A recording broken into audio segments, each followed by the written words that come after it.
அண்ணா university விவகாரம் நடந்திருக்கு. நிறைய பேர் இந்த வழக்கு குறித்து பேசிக்கிட்டே இருக்காங்க. அதையெல்லாம் தாண்டி நம்ம இந்த மாதிரி விஷயங்கள் நடக்காம இல்லை நடந்தாலும் பெண்கள் தைரியமாக வெளியே இதை குறித்து பேசணும் அப்படின்னா எந்த மாதிரியான சட்டங்கள் எல்லாம் பெண்கள் கண்டிப்பாக தெரிஞ்சுக்கணும் மேம்? ஐடென்டிட்டி டிஸ்க்ளோஸ் பண்ணுறதே ஒஃபென்ஸ் தான் அண்டர் த பிஎன்எஸ் ஆக்ட். நீங்கள் ஒரு identity of the victim disclose பண்ணுறீங்க அப்படின்னா that itself is an offence. So உங்களோட ஐடென்டிட்டி பாதுகாக்கப்படுது. ஸோ பாதுகாக்கப்படணும். அப்படி பண்ணுறதே இட் இஸ் அ ரைட். உங்களுக்கு கொடுக்கப்பட்ட ஒரு ரைட்டு தான் அண்டர் த பிஎன்எஸ் ஆக்ட். குடும்பத்திலே நடக்கிற வன்முறைகளுக்கும் சட்டம் நம்மளுக்கு பாதுகாப்பு கொடுக்குது. பெண்களை பொறுத்த வரைக்கும் என்னன்னா she has a right to ஒரே ஒரு விஷயம் என்னன்னா அவங்க அதை ரியாக்ட் பண்ணணும், கம்ப்ளைண்ட் பண்ணணுன்றது ஒன்லி தான். அது மட்டும் தான் இப்போ தேவைப்படுதே தவிர சட்டம் பாதுகாப்பு உங்களுக்கு கொடுக்குதானா கொடுக்குது. Protection of domestic violence act என்ன சொல்லுதுன்னா protection of women who is suffering under domestic violence. இப்போது நிறைய பெண்கள் பார்த்தீங்கன்னா அவங்களுக்கு ஆதரவாக நிறைய சட்டங்கள் இருக்குது அப்படின்னு அதை நிறைய மிஸ்யூஸ் பண்ணுறாங்க. எப்படின்னா அவங்களுக்கு ஒரு டைவர்ஸ் வேணும் அந்த மாதிரி ஏதோ ஒன்று கூட அவங்களுக்கு ஆதரவாக இருக்கக்கூடிய சட்டங்களை வச்சு அதை மூவ் பண்ணுறாங்க. நஷ்டஈடு வாங்குறதுக்கு எல்லாமே இந்த மாதிரி பண்ணக்கூடிய பெண்களுக்கு எதிராகவும் சட்டங்கள் இருக்கா மேம்?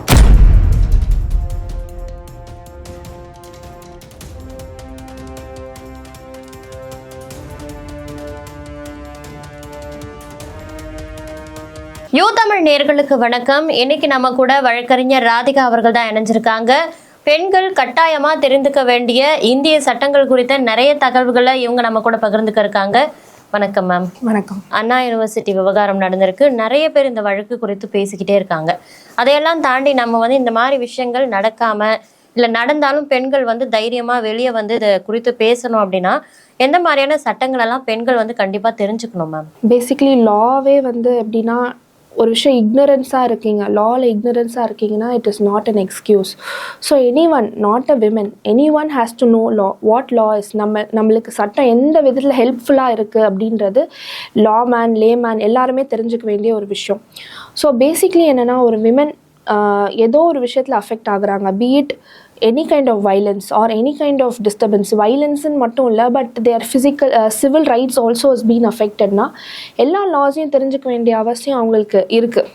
ஸோ உங்களுக்கு ஏதோ ஒரு இப்போ ஸ்பெசிஃபிக்காக நீங்கள் கேட்டதுனால அண்ணா யூனிவர்சிட்டி இஷ்யூவில் பேசிக்காக ஒரு விஷயம் என்ன தெரியணும்னா, இப்போ நான் ஒருத்தவங்க ஒரு பாதிக்கப்படுறாங்க ஒரு ஒஃபென்ஸில் அப்படின்னா ஃபஸ்ட்டு ஒரு விஷயம் என்ன தெரிஞ்சுக்கணுன்னா, any person who is blackmailing you will not help you on any ways. ஏதோ ஒரு விஷயத்தை உங்கள்கிட்ட எதிர்பார்த்து தான் அந்த பிளாக்மெயிலே நடக்குது. அப்படி இருக்கிறப்போ திஸ் பர்சன், இந்த அண்ணா யூனிவர்சிட்டி ஆக்சுவலி இந்த இஷ்யூ எல்லா லேடிஸோ எல்லா கேர்ள்ஸோ விமென்க்கு எல்லாருக்குமே இட்ஸ் அன் ஐ ஓப்பனிங் மாதிரி.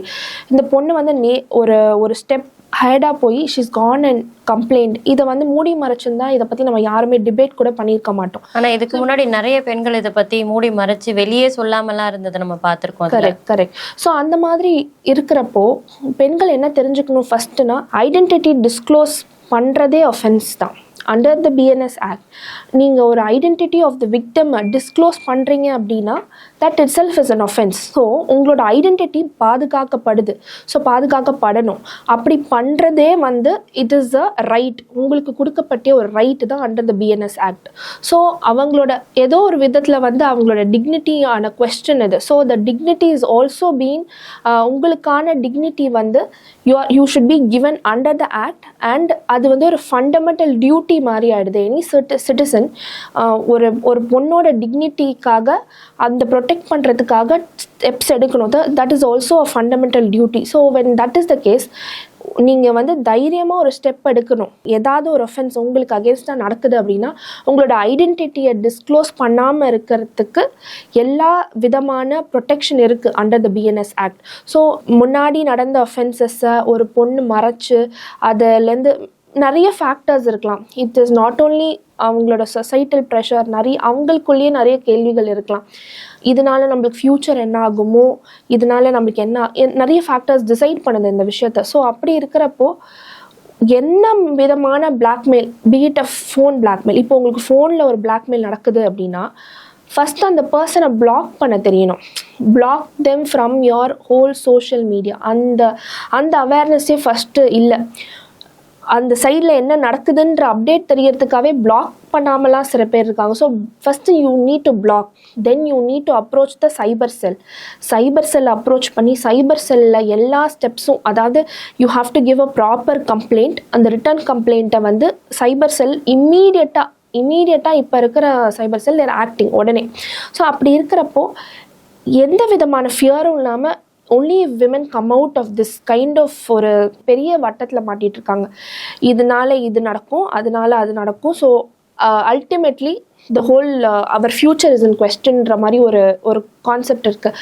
அதுலேருந்து வெளியில் வரணும். அன்ஃபார்ச்சுனேட்லி அது நடந்துருச்சு. அது நடந்து நம்ம அடுத்தது என்னன்றதை யோசிச்சு, this is a social responsibility, it's a social behaviour that நம்ம ஒரு விஷயம் நம்மளுக்கு நடக்குதுன்னா we have to react, we have to complain. So complaint பண்ணுறதுன்றது வந்து it is a basic right. அது நீங்கள் பண்ணியே ஆகணும். அந்த பேசிக் திங் நீங்கள் பண்ணியே ஆகணும். அப்படி இருந்தால் தான் இந்த மாதிரி ஒரு ஒஃபெண்டர்ஸ் வந்து சின்ன ஸ்டார்டிங்லேயே இது கர்ப் பண்ண முடியும். இல்லைனா இது இன்னும் பூதாகரமாக போய் இன்னும் நிறைய பேர் அதனால் பாதிக்கப்பட்டு அது அந்த மாதிரி விஷயத்த ஃபஸ்ட்டு உடனே to react and complaint is the first step any women should do. So உங்களுக்கான ரைட்ஸ்ன்னு பார்த்தீங்கன்னா பிஎன்எஸ் ஆக்ட் கம்ப்ளீட்டாக is protecting the women. So அதுதான் இப்போ பண்ண வேண்டிய விமன் இப்போ பண்ண வேண்டியது என்னென்னா, first the have to react and complaint, then law will take its own course. இப்போ பார்த்தீங்கன்னா கல்லூரிகளில் இந்த மாதிரி விஷயங்கள் நடக்குது, பெண்களுக்கு எதிரான வன்முறைகள். இதையெல்லாம் தாண்டி கடந்து நம்ம ஒரு படி மேலே போய் குடும்பத்துக்குள்ளே போகிறோம். குடும்பத்துக்குள்ளே போகும்பொழுதும் டொமஸ்டிக் வயலன்ஸ் அங்கே நடக்குது. அப்படின்னா அந்த பெண்ணுடைய உறவினர்களாலேயே, அந்த கணவன் வீட்டு உறவினர்களால் இருக்கலாம், இல்லை அந்த பெண் வந்து பெற்றோர்கள் கூட வாழும்போதே வந்து அம்மாவுடைய தவறான வழிநடத்தல், இல்லை அப்பாவோட தவறான வழிநடத்தல், இப்படியே வந்து அவங்க குடும்ப வன்முறையில் சிக்கிறாங்க. இந்த குடும்ப வன்முறையில் சிக்கக்கூடிய பெண்களுக்கு எந்த மாதிரியான சட்டங்கள் வந்து கை கொடுக்கும், ஒரு உதவியா இருக்கு மேம்? இப்போ குடும்ப சட்டம், அதாவது குடும்பத்திலே நடக்கிற வன்முறைகளுக்கும் சட்டம் நம்மளுக்கு பாதுகாப்பு கொடுக்குது. பெண்களை பொறுத்த வரைக்கும் என்னன்னா, she has a right to first. ஒரே ஒரு விஷயம் என்னன்னா, அவங்க அதை ரியாக்ட் பண்ணணும், கம்ப்ளைண்ட் பண்ணணுன்றது ஒன்லி தான். அது மட்டும் தான் இப்போ தேவைப்படுதே தவிர சட்டம் பாதுகாப்பு உங்களுக்கு கொடுக்குதானா கொடுக்குது. Protection of domestic violence act என்ன சொல்லுதுன்னா, protection of women who is suffering under domestic violence. ஒரு ஷேர் ஹவுஸ்ஹோல்டில் நீங்கள் இருக்கிறீங்க, அது வந்து எனி லிவிங் இன் ரிலேஷன்ஷிப்பாகவும் இருக்கலாம், இல்லை மேரிட் விமனாகவும் இருக்கலாம். அப்படி இருக்கிற பட்சத்தில் when you are getting into a relationship or you are being harassed by a husband or the husband's relatives or sister or mother, anyone for that matter, உங்களை harass பண்ணுறாங்க அப்படின்னா, then you have to immediately complain before the police station. Otherwise, if you want to take it to the court, போலீஸில் complaint எடுக்கல அப்படின்னா you are going to take it to the courtனா கோர்ட்லேயே நீங்கள் அதுக்கான step எடுக்கலாம். First you have to file a petition. நீங்கள் petition கொடுக்கணும், என்னென்னலாம் உங்களுக்கு நடந்திருக்கு, இந்த ஹவுஸ் ஹோல்டில் உங்களுக்கு என்னென்ன பிரச்சனைலாம் யூ ஆர் ஃபேஸிங், அந்த பிரச்சனையெல்லாம் இல்லஸ்ட்ரேட் பண்ணி நீங்கள் அதை பெட்டிஷனாக ஃபைல் பண்ணீங்க அப்படின்னா கோர்ட் அதை காக்னிசன்ஸ் எடுத்து உங்களுக்கு ரெசிடென்ஷியல் ஆர்டர், அதாவது அதே ரெசிடென்ஸில் உங்களுக்கு போய் வாடுறதுக்கான அந்த ப்ரொடெக்ஷன் கூட கோர்ட் உங்களுக்கு தருது. So all that you have to do is you have to approach the right person to guide you legally. then you have to approach the concerned court and complain. நீங்கள் அந்த பெட்டிஷனை கரெக்டாக draft பண்ணி அதை நீங்கள் கொடுத்தீங்க, அதாவது கரெக்டான உங்களுக்கு நடந்த விஷயத்த கரெக்டாக அதை க்ரோனாலஜிக்கல் ஆஃப் ஈவெண்ட்ஸை சொல்லி நீங்கள் பெட்டிஷனை ஃபைல் பண்ணிங்கன்னா மட்டுமே உங்களுக்கு அந்த ப்ரொடெக்ஷன் வந்து அந்த கோர்ட்டும் சரி சட்டமும் சரி உங்களுக்கு கொடுக்குது. இப்போது நிறைய பெண்கள் பார்த்தீங்கன்னா அவங்களுக்கு ஆதரவாக நிறைய சட்டங்கள் இருக்குது அப்படின்னு அதை நிறைய மிஸ்யூஸ் பண்ணுறாங்க. எப்படின்னா அவங்களுக்கு வந்து ஒரு டைவர்ஸ் வேணும், அந்த மாதிரி ஏதோ ஒன்று கூட அவங்களுக்கு ஆதரவாக இருக்கக்கூடிய சட்டங்களை வச்சு அதை மூவ் பண்ணுறாங்க, நஷ்டஈடு வாங்குறதுக்கு எல்லாமே. இந்த மாதிரி பண்ணக்கூடிய பெண்களுக்கு எதிராகவும் சட்டங்கள் இருக்கா மேம்? நீங்கள் கேட்குறது ஏதோ ஒரு இடத்துல மெயின்டெனன்ஸ் தான் ரிலேட் பண்ணுது. மெயின்டெனன்ஸ், எனக்கு வந்து இவ்வளோ காசு கொடுக்கணும், மாதம் என்னை மெயின்டைன் பண்ணுறதுக்கு இந்த அமௌண்ட் கொடுக்கணும், அப்போ தான் என்னால் மெயின்டைன் பண்ணணும். இல்லை குழந்தைங்க இருந்தாங்கன்னா குழந்தைங்களோட ஃபீஸ் கட்டணும், குழந்தைங்களுக்கு இது பண்ணணும். இப்போ ஃபீஸு, குழந்தைங்களோட எஜுகேஷன் சம்மந்தப்பட்டது ப்ராப்பர் ப்ரூஃப் வச்சா தான் மெயின்டெனன்ஸ் கிடைக்கும். அதே மாதிரி இப்போ நான் என்னோட ஒய்ஃபை மெயின்டைன் பண்ணணும், ஒரு ஹஸ்பண்ட் ஒரு ஒய்ஃபை மெயின்டைன் பண்ணணும்னா அவரோட சோர்ஸஸில் தான் அவரோட சோர்ஸை மீறி கோர்ட் ஆர்டர் பண்ணாது. இப்போ அவரோட சம்பளமே 20,000 வச்சுக்கோங்க, ஒரு 20,000 தான் அவர் சம்பாதிக்கிறார் அப்படின்னா அந்த லிமிட்டில் தான் உங்களுக்கு கோர்ட் மெயின்டெனன்ஸே ஆர்டர் பண்ணுவாங்க. இதுலேயே வந்து மேரிட் விமன்னா அதுக்கு க்ரைட்டீரியா டோட்டலாக டிஃப்ரெண்ட்.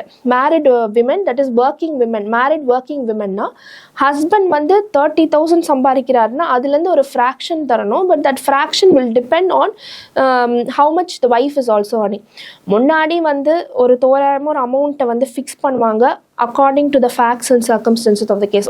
ஒரு கேஸ்லேயும் ஒரு டிஃப்ரெண்ட்டான சர்க்கம்ஸ்டன்சஸ் இருக்கும். ஸோ அந்த சர்க்கம்ஸ்டன்சஸை வச்சு கோர்ட் டிசைட் பண்ணும் இவங்களுக்கு இந்த மெயின்டெனன்ஸ் கொடுக்கலாமா கொடுக்கக்கூடாதான்னு. பட் இப்போ ஆஃப்டர் சுப்ரீம் கோர்ட் ஜட்ஜ்மெண்ட் என்ன சொல்லியிருக்காங்கன்னா, ரெண்டு பேருமே, that is the husband and the wife, obviously wife தான் மெயின்டெனன்ஸ் ஃபைல் பண்ணுவாங்க. த husband and the wife have to file affidavit. நீங்கள் ஒரு அஃபிடவிட் ஃபைல் பண்ணணும். எதுக்குன்னா, என்னோட அசெட்ஸ் இது, என்னோட லைபிலிட்டிஸ் இது. This is my asset, this is my liabilities. எனக்கான அசெட்ஸ் லைபிலிட்டிஸை டிஸ்க்ளோஸ் பண்ணணும் கோர்ட்டில். ஸோ அந்த அசெட்ஸ் அண்ட் லைபிலிட்டிஸில் என்ன இருக்கும் அப்படின்னா, யூ ஹாவ் டு டிஸ்க்ளோஸ் உங்களோட டிபெண்டன்ஸ் யார். அதாவது உங்களுக்கு வயசான அம்மா அப்பா இருக்கலாம், பார்த்துட்ருக்கலாம், உங்களுக்கே ஒரு மெடிக்கல் கண்டிஷன் இருக்கலாம். அந்த மெடிக்கல் கண்டிஷன் வந்து அதனால நீங்கள் ஒரு ட்ரீட்மெண்ட் எடுத்துருக்கலாம். அப்புறம் நீங்கள் யாரையாவது டிபெண்டன்ஸ் பண்ண அவங்களுக்கு நீங்கள் என்ன ஸ்பெண்ட் பண்ணுறீங்க, டிபெண்டன்ஸ் தட் இஸ் உங்கள் அம்மா அப்பாவை பார்த்துக்கிறீங்கன்னா அவங்களோட இன்கம் என்ன, அவங்களுக்கு நீங்கள் எவ்வளோ இன்கம் கொடுக்குறீங்க, செலவு பண்ணுறீங்க, அந்த அமௌண்ட் மென்ஷன் பண்ணணும். அதே மாதிரி உங்களுக்கு என்ன அசெட்ஸ் இருக்குது, வாட் எவர் அசெட்ஸ் நீங்கள் உங்கள் பேரில் ஹோல்ட் பண்ணுறீங்களோ அதெல்லாம் டிஸ்க்ளோஸ் பண்ணணும். உங்களோட லாஸ்ட் மந்த் பே ஸ்லிப்பையும் நீங்கள் சொல்லணும். அதாவது உங்களோட last salary 3 years bank statement வரைக்கும் you have to produce before the court. நீங்கள் கோர்ட்டில் அதை ப்ரொடியூஸ் பண்ணணும். இப்போ அது ஒய்ஃப் கேட்குறாங்க மெயின்டெனன்ஸ்னால் ஒய்ஃபும் அதை ப்ரொடியூஸ் பண்ணணும். Husband, the person who is giving the maintenance, அவரும் அதை ப்ரொடியூஸ் பண்ணணும். ஸோ இது எதுக்குன்னா, to bring about a balance. அதுக்கு தான் இந்த ஜட்ஜ்மெண்ட்டே கோர்ட் கொடுத்துருக்காங்க. ஸோ இதில் ரேண்டமாக ஒரு இன்ஃபர்மேஷனும் கொடுக்க முடியாது. நான் இவ்வளோ தாங்க சம்பாதிக்கிறேன், 10,000 ரூபாய் தாங்க சம்பாதிக்கிறேன், 2,000 ரூபாய் தான் அப்படின்னு ரேண்டமாக ஒரு இன்ஃபர்மேஷன் கொடுக்க முடியாது. பிகாஸ் நீங்கள் ஒரு தப்பான இன்ஃபர்மேஷனை கொடுக்குறீங்க when you are earning something high, but நீங்கள் தப்பான information you are giving before the court, that too by way of an affidavit அப்படின்னா, then that amounts to an criminal offense. அதுவுமே ஒரு கிரிமினல் ஒஃபென்ஸ் தான். ஸோ அதுக்குமே you are punishable. இப்போ நிறைய கேசஸில் ரிப்போர்ட்டே ஆயிருக்கு. அசெட்ஸ் அண்ட் லைபிலிட்டிஸ் ஃபைல் பண்ணுறாங்க, இமீடியட்டாக ஹஸ்பண்ட் வந்து அதை எடுத்துகிட்டு போய் கிரிமினல் கோர்ட்டில் அதை வந்து ஒரு பெட்டிஷனாக ஃபைல் பண்ணி, பாருங்கள் என்கிட்ட ப்ரூஃப் இருக்குது, இவங்க எவ்வளோ சம்பாதிக்கிறாங்க, இவங்கள்ட்ட இந்த அசெட் இருக்குது, but she has not disclose that fact. So which means this person is liable for a criminal ஒஃபென்ஸுன்ற மாதிரி அங்கேயே வந்து ஒரு டைரெக்டாக ஒரு கம்ப்ளைண்ட் ஃபைல் பண்ணுறாங்க. ஸோ அதனால் வந்து எனிதிங் அண்டர் த ரூஃப் நீங்கள் கேட்டதை உடனே கோர்ட் கொடுத்துடாது. கன்சிடர் பண்ணி அதுக்கு ஆண்களையும் ஈக்குவலாக தான் பார்ப்பாங்க, பெண்களையும் ஈக்குவலாக தான் பார்ப்பாங்க. ஜஸ்ட் பிகாஸ் ஒரு பெண் கேட்குறாங்க அப்படின்னா அதை கோர்ட் தூக்கி it doesn't give it in a box. So நீங்கள் வந்து அதை அசஸ் பண்ணி, இன்ஃபேக்ட் அந்த அஃபிடவிட்டெல்லாம் அசஸ் பண்ணிட்டு அப்புறம் தான் இந்த மெயின்டெனன்ஸ் ஆர்டரே போடுறாங்க வித் ப்ராப்பர் ப்ரூஃப்ஸ். ஃபீஸுன்னு ரேண்டமாக ஒரு அமௌண்ட்டை கொடுத்தா அதுவும் கொடுக்கறதில்ல. ஃபீஸுக்கு நீங்கள் if you show proper bills, proper forms தான், அப்போ தான் கோர்ட் அதை என்கரேஜ் பண்ணி மெயின்டெனன்ஸ் கொடுக்குறாங்க. ஸோ நாட் தட் விமனுக்கு அப்பர் ஹேண்ட், மென்னுக்கு லோவர் ஹேண்ட்லாம் கிடையாது. Equally they are treated. எங்கேயோ ஒரு இடத்துல women are given maintenance only to support themselves because of the social circumstances that women are going through in our traditional background. அவ்வளோதான். இப்போ பார்த்தீங்கன்னா போதைப் பொருட்களுக்கு எதிரான இருக்கக்கூடிய சட்டங்கள், இப்போ வந்து ஆண்கள் எந்த அளவுக்கு போதை பழக்கங்கள் பண்ணுறாங்களோ அதுக்கு ஈக்குவலாக பெண்களும் வந்து அந்த பழக்கங்கள் எல்லாம் பண்ண ஆரம்பிச்சிருக்கிறத நம்ம பார்க்குறோம். ஸோ இந்த சட்டங்கள் வந்து பெண்களுக்கு மாறுபடுமா, இல்லை ஆண்களுக்கு இருக்கக்கூடிய அதே சட்டம் தான் பெண்கள் போதைப் பொருள் பயன்படுத்தினாலும் கிடைக்குமா? ஜென்ரல் நியூட்ரல் தாங்க. when it comes to any kind of toxication, that is when it comes to narcotics offenses, பெண்கள் ஆண்கள்னு கிடையாது. நீங்கள் ஒரு மர்டர் பண்ணிங்கன்னா ஹவு ஆணும் பெண்ணும் சமமாக பனிஷ்மெண்ட் கொடுக்குறாங்களோ அதே அளவுக்கு தான் பெண்கள் இந்த நார்கோட்டிக்ஸில், அதாவது தேர் என்டரிங் இன்டு இந்த NDPSல ஏதாவது ஒரு அஃபென்ஸில் பண்ணிட்டாங்கன்னா அவங்களுக்கும் சேம் தேர் இந்த ஈக்குவல் ஃபூட்டிங் தான். நாட் தட் அவங்களுக்கு வந்து இப்போ பார்த்தீங்கன்னா when you're driving a car or riding a bike, நைட்டில் விமனையும் தான் செக் பண்ணுறாங்க. நாட் தட் விமன்னால் செக் பண்ணாமல் விடுறதில்ல ஒன்று. அதே மாதிரி விமன் அஃபென்ஸ் பண்ணாங்கன்னா அவங்க விமன்னால் அவங்கள அக்விட் பண்ணுறது கூட கிடையாது. ஸோ விமனோ மென்னோ ஜென்ரல் நியூட்ரல் தான் when it comes to criminal offenses. இவ்வளவு நேரம் எங்களுக்காக நேரம் ஒதுக்கி பெண்களுக்கு இருக்கக்கூடிய நிறைய சட்டங்கள் குறித்து பகிர்ந்துக்கிட்டீங்க. ரொம்ப நன்றி. தேங்க்யூ.